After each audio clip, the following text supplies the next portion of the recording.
Ladies and gentlemen, what's going on? Once again, I'm Nev from Nev's Tech Bits, and today I want to take a look at this one-set keyboard controller for use with the video computer system game program.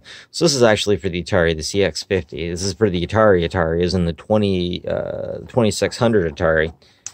And there was one particular game that you could program with, and these were supposed to be your control pads for, well, the keyboard for the programming. You could do multiple things. There were different buttons that did different things if you had the instructions, and they slid together, obviously and very clearly. Now, this comes from a time in history when it comes to video games and technology that I really love, because everyone was going madly off in all directions when it came to technology. It turned out that Atari had made their system with off-the-shelf parts, so almost anybody could make an Atari without breaking any copyright laws, and people did. People made everything. People made all the things, and even Atari made all the things. I can't believe that someone would actually do programming on something like this. It's just amazing. It's just amazing. You must have been really bored if you'd make something like this. I would like to know. I can't find anything just yet, but I would like to know any program that anybody made with one of these things.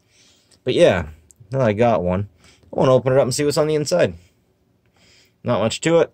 Just 2 Phillips head screws. No clips. I'm a big fan of the old days when we used to use Phillips head screws for everything. I wonder if anyone actually even used this. Maybe they used it and they decided they'd rather not. Oh, okay, very old brown circuit board. Let's give her a flipperoo. Ah, these are the buttons I keep talking to people about. These are the old school buttons. I wouldn't have expected Atari to make buttons like these. Just the metal caps taped over top of the printed circuit board with like scotch tape, it looks like. Seriously, though, this is so old and it's worked so well. Hasn't come off, the tape hasn't come off, so why even bother doing anything else? So basic. So many inputs. 1, 2, 3, 4, 6, 7.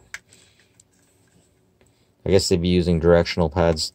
Anyways, if you notice, that is the same kind of connector that a Genesis uses. I would love to have a Genesis and plug this in and see how it was, but unfortunately I don't have a Genesis, so I'm just gonna put this sucker back together. Just put the sucker back together and pass it off to one of my collector friends. Anyways, that's it from me. Nev from Nev's Tech Bits. Keyboard controller. Someone's actually doing programming on one of these on the Atari. That's something. That's something. Have a good one, folks. Take care of each other.